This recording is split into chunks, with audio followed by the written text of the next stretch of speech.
It was an important day in the yard. Everyone was busy and excited, making notes and taking photographs. A special visitor had arrived and was now the center of attention. "Who is that?" whispered Thomas to Duck. "That," said Duck proudly, "is a celebrity." "A what?" asked Percy. "A celebrity is a very famous engine," replied Duck. "Driver says we can talk to him soon." "Oh," said Thomas, "he's probably too famous to even notice us." Just then, Gordon arrived. "Puh," said Gordon. "Who cares? A lot of fuss about nothing, if you ask me." And he steamed away. Later that night, the engines found that the visitor wasn't conceited at all. He enjoyed talking to the other engines till long after the stars came out. He left early next morning. Gordon was still complaining. "Good riddance," he grumbled, "chattering all night. Who is he anyway?" "Duck told you," replied Thomas. "He's famous." "As famous as me? Nonsense." "He's famouser than you. He went 100 miles an hour before you were even thought of."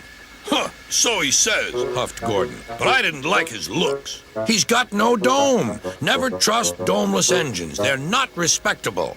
I never boast, but I'd say 100 miles an hour would be easy for me. Goodbye." Duck took some freight cars to Edward's station. "Hello," called Edward.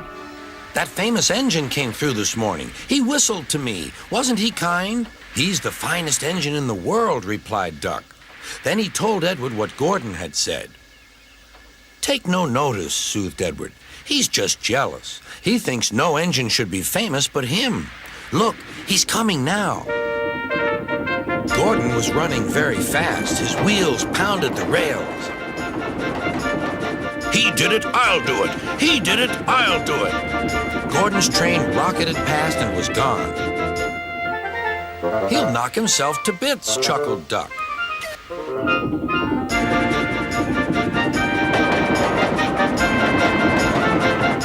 Gordon's driver eased him off. "Steady, Gordon. We aren't running a race." "We are then," said Gordon, but he said it to himself. Suddenly, Gordon began to feel a little strange. "The top of my boiler seems funny," he thought. "It feels as if something is loose. I'd better go slower." But it was too late. On the viaduct, they met the wind. It was a teasing wind which blew suddenly in hard puffs. Gordon thought it wanted to push him off the bridge. "No, you don't," he said firmly. But the wind had other ideas. It curled round his boiler, crept under his loose dome, and lifted it off and away into the valley below. Gordon was most uncomfortable. The cold wind was whistling through the hole where his dome should be, and he felt silly without it. At the big station, the freight cars laughed at him.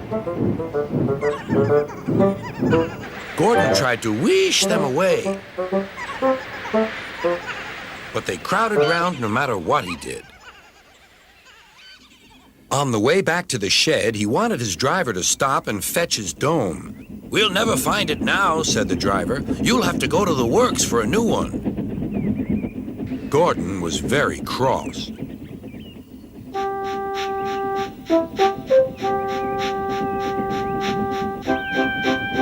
"I hope the shed is empty tonight," he huffed to himself. But all the engines were there waiting. "Never trust domeless engines," said a voice from somewhere behind him. "They aren't respectable."